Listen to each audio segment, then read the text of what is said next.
할렐루야. 우리 서로 인사하실까요?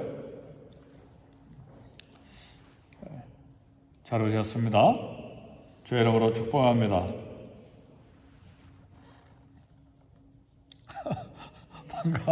반가워 손 흔드세요. 고맙습니다. 2000년 전 1세기의 유대인들은 양을 키울 때에 식용보다는 양털을 얻는 것이 더 큰 목적이었습니다. 요즘은 이스라엘 가도 그렇게 가는 데마다 양 키우는 것 그렇게 흔하게 볼 수 있는 건 아닌데, 영국에 가니까 양을 더 많이 키우더라고요. 시골 이렇게 기차 타고 가면서 보니까 양들을 많이 키워요. 근데 이제 1세기 유대인들은 양털을 목적하고 양들을 많이 키웠는데, 이제 풀을 먹이고 물을 먹여서 정성껏 키우면 양털이 풍성하게 이제 자라죠. 그래서 양털을 깎으면 수입이 됩니다. 그래서 양 한 마리를 잃어버리면 1년 동안에 생산될 수 킬로그램의 양털 수입을 잃어버리는 것이고, 또 양을 잃어버리면 번식하는데도 그만큼 손해를 보는 것이기 때문에 양 한 마리 잃어버리는 게 얼마나 좀 소중하고 귀한지 안타까운 마음으로 찾아다니는 것이고, 또 한 마리 한 마리를 정성껏 그렇게 키워서 수십 년간 양을 키우다 보면 양과 굉장한 밀착 관계가 되는 것이고, 양의 특성 다 아는 것이죠. 우리 집에 강아지 키우면 강아지 성격 다 알잖아요. 이름 부르면 금방 달려오잖아요. 주인 목소리 듣고. 남이 부르면 안 오잖아요. 그죠? 근데 양도 주인이 부르면 금방 주인 목소리 알아듣고 따라가요. 그래서 이 양 저녁에 들판에서 잠잘 때 저 사람 양, 이쪽 사람 양 이렇게 한 굴 속에, 그냥 들판에서 자면 늑대가 물어가니까 굴 속에 같이 집어넣는데, 아침에 일어나서 서로 양이 수십 마리가 섞여 있는데 걱정할 필요가 하나도 없대요.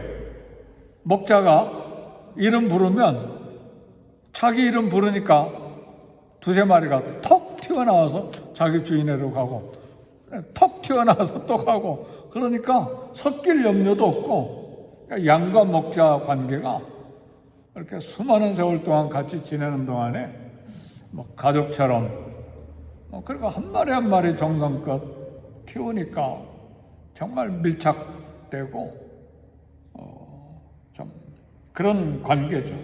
그래서 오늘 본문에 보면 목자가 양을 알고 양도 목자를 안다 그랬습니다.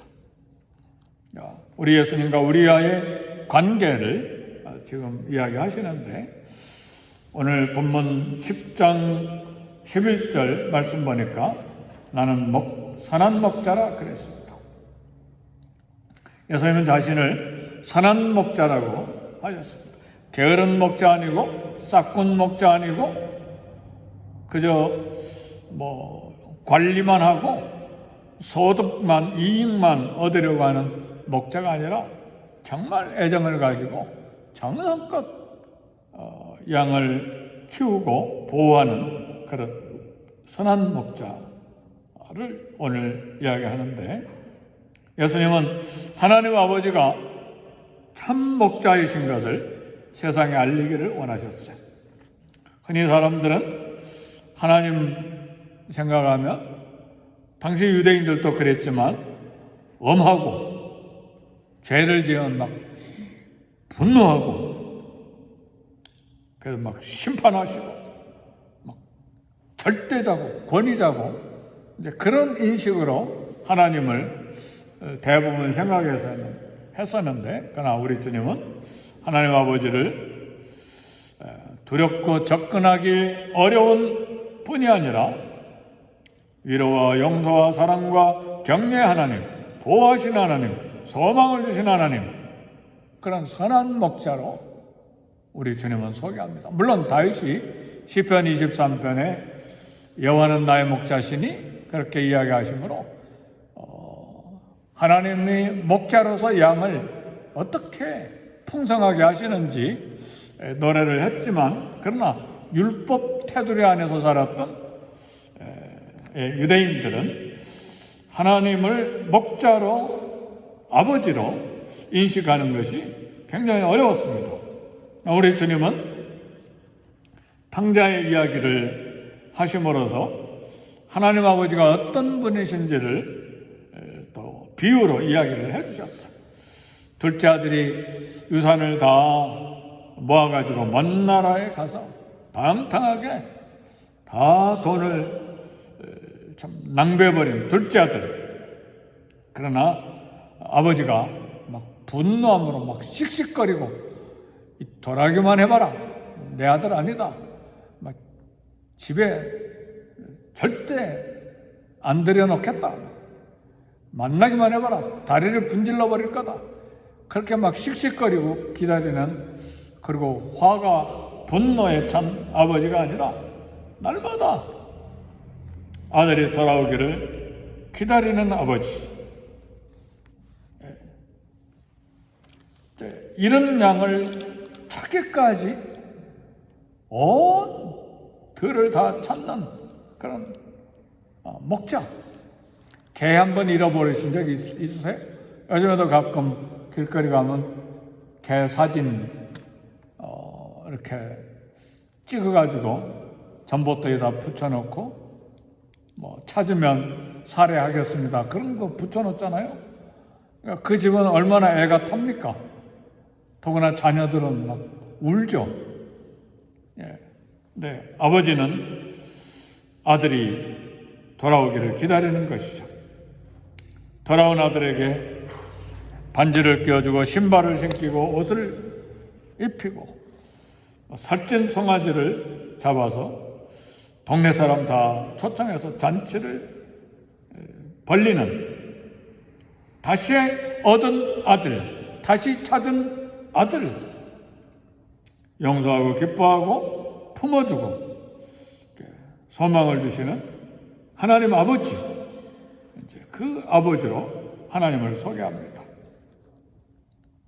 선한 목자의 특징은 양들을 위해 자신을 희생하고 목숨을 버리는 목자라고 이야기를 했습니다. 그래서 오늘 본문에도 보면 뭐라고 이야기합니까? 11절에 나는 선한 목자라, 선한 목자는 양들을 위하여 목숨을 버린다 그랬습니다. 그러니까 한 마리 양을 위해서 얼마나 소중히 여겼으면 늑대하고 싸우고, 다윗 같은 경우에는 곰하고 싸우고 사자하고도 싸웠다고 고백을 하잖아요. 하나의 특별한 기적이죠. 닭 한 마리 잡는 것, 목 비트는 것도 힘든데 막 곰의 입을 찢고 사자 입을 찢었다고 그랬잖아요. 그건 어마어마한 기적이 일어나는 것이죠. 그만큼 하나님의 은혜를 힘입어서 양들을 돌보는 그런 목자의 모습을 다윗이 가졌습니다. 당시 바리새인들과 서기관들은 이 예수님의 선한 목자 리더십을 이야기할 때에 굉장히 충격을 받았죠. 왜냐하면 그들은 리더십이 일반인과 구별된 특별한 사람이고 권위를 가진 사람이고 관리하고 간섭하는 사람으로 생각했는데, 그러나 예수님의 선한 목자의 리더십의 특징은 양떼를 보호하고 지키기 위해서 목숨을 버린다. 14절 15절에도 그랬잖아요. 나는 선한 목자라. 나는 내 양을 알고 양도 나를 아는 것이 아버지께서 나를 아시고 내가 아버지를 아는 것 같으니 나는 양을 위하여 목숨을 버리노라. 오늘 저와 여러분을 향한 우리 예수님의 마음, 하나님 아버지의 목자 되신 그런 모습을 우리에게 지금 주님이 보여주시고 계십니다. 예수님은 선한 목자와 양들의 관계를 아버지와 자녀들의 관계로 이렇게 비유해서 이야기합니다. 선한 목자와 양들의 관계, 아버지와 아들의 관계, 아버지께서 나를 아시고 내가 아버지를 아는 것과 같으니 나는 양을 위하여 목숨을 버리노라. 아버지의 자식에 대한 마음은 어떻습니까? 양들의 문제가 아니죠. 부모는 늘 자녀를 어떻게 대합니까? 품에 품고 자녀를 품고 살잖아요. 그죠? 자식을 독립시켜 놓고도 건강한지 잘 사는지 어려움은 없는지 신앙생활은 제대로 하는지 늘 생각하잖아요. 결혼해서 독립해도 늘 자식 생각하잖아요. 고민은 없는지 뭘 가지고 걱정하는지 그게 부모의 마음이죠. 그러나 싹군 목자는 양들에 대해서 관심이 없습니다. 12절에 보니까 싹군은 목자가 아니요 양도 제 양이 아니라 이리가 오는 것을 보면 양을 버리고 달아나나니 이리가 양을 물어가고 또 해치느니라. 싹군은 뭐예요? 자기 양이 아니니까 목자가 아니라 양도 제 양도 아니니까 이리가 오면 도망가 버린다 그 말이에요. 그 양들을 다 잃어버리는 것이죠. 그래서 달아나는 것은 그가 싹군인 까닭에 양을 돌보지 아니합니다. 그러나 참 선한 목자, 참된 목자는 양을 알기 때문에 양도 나를 알고 그래서 나는 양을 위해서 목숨을 버리노라 그랬습니다. 오늘 저와 여러분들이 참 선한 목자의 역할을 교회 안에서 할 수 있기를 제 이름으로 축복합니다. 그런 목자의 마음을 가지고 성도들을 대해야 됩니다. 부모가 자식을 키울 때 손때를 묻혀가면서 키우죠. 어제도 밤에 잠깐 이렇게 페이스로 이제 전화하는데 꼬마애 하나가 토했다고. 아이고, 힘들어하는 딸 얼굴을 보고, 아이고, 그래 또 기도해주고. 그런데 토한 것만 가지고도 부모의 마음은 이게 보통이 아니잖아요. 속이 쓰리잖아요. 목자의 마음은 양들에 대해서 이게 보통이 아니라 그 말이죠. 오늘 저와 여러분들이 우리 성도들을 대할 때 목자의 그런 선한 목자의 마음을 가질 때 우리 성도들을 또 세워나갈 수가 있고 사명을 감당할 수가 있습니다. 밤낮 기도하고 키우고 또 자녀들의 방황, 실수, 허물 끝까지 인내하고 용서하고 품는 것이 부모의 마음인 것처럼 목자가, 선한 목자는 그런 참 목자로서 그런 관심을 가지고 양육하고 또 사명을 감당하는 것입니다. 오늘 10절의 말씀 보니까 내가 온 것은 양으로 생명을 얻게 하고 더 풍성히 얻게 하려는 것이라. 생명을 얻게 한다는 말은 무슨 말입니까? 하나님은 생명을 주시는 분에, 영생을 주시는 분에 더 풍성히 얻게 하려 오셨다는 말은, 풍성이라는 원어의 뜻은 파도를 일으키시는 분, 초과해서 얻게 하시는 분, 그런 뜻이 들어있어요. 그러니까 생명을 얻게 하고 파도를 일으키시도록 초과해서 얻게 하시는 하나님, 우리 주님이시죠. 그래서 우리 주님은 우리를 위해서 풍성한 삶을 살기를 원하십니다. 시편 23편 보니까 하나님 목자가 되셔서 부족함이 없다고 고백하는 건 무엇입니까? 풀밭과 물가로 안정감을 얻게 하고 사망이 없지만 골짜기로 다닐 때도 지팡이와 막대기로 보호하시고 함께 계시는 그런 선하신 목자, 아버지.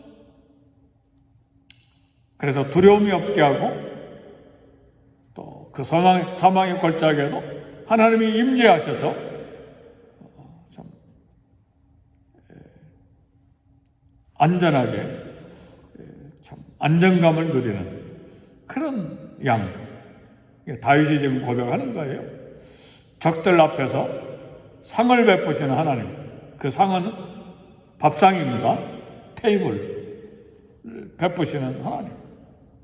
그래서 양은 이 하나님을 알고 목자를 알고 그 선하심과 인자하심이 평생에 함께 하시기 때문에 선하심과 인자하심이 정녕 나를 따르 내가 여호와의 집에 영원히 거하겠다고 하는, 영원히 하나님의 집에서 살기를 결단하는 그런 양의 고백이 오늘 우리의 고백이 될 수밖에 없는 것이죠. 주님이 오신 것은 저와 여러분이 생명을 얻고 더 풍성히 얻게 하려는 것입니다. 비록 고통과 어려움이 있지만 목자를 잘 따라가야 합니다. 주님의 음성을 잘 들어야 합니다. 그리고 찬송과 소망을 우리 목자에게 둬야 됩니다. 우리를 지키시는 분은 목자이십니다. 예수님이십니다. 세상은 우리의 목자가 아니기 때문에 양을 버리고 달아납니다. 도둑이 오는 것은 도둑질하고 죽이고 멸망시키러 오는 것이지만 우리 주님이 오신 것은 우리가 생명을 얻고 더 풍성히 얻게 하려고 저와 여러분에게 오셨습니다. 이 아침에 기도하실 때 하나님은 나의 아버지, 하나님은 나의 목자. 어떤 목자예요? 선한 목자. 목숨을 버리는, 나를 위해 목숨을 버리시는 선한 목자이심을 알고 그 선한 목자의 은혜를 풍성히 깨닫고 잘 따라갈 수 있는, 그리고 생명을 얻고 더 풍성히 얻기를 원하시는 목자 대신 우리 주님께 그 은혜를 더 덧입게 해달라고 이 시간 우리 함께 기도하십시다. 우리 다 같이 기도하겠습니다. 교회를 위해 기도하시고 부족한 저를 위해서 기도하시고 우리 연약한 성도들을 위해서 기도하시고 또 목자의 사명을 우리 성도님들 각자가 감당할 수 있게 해달라고 우리 다 같이 함께 기도하십시다. 연약한 성도들을 위해서도 함께 기도하시기를 바랍니다.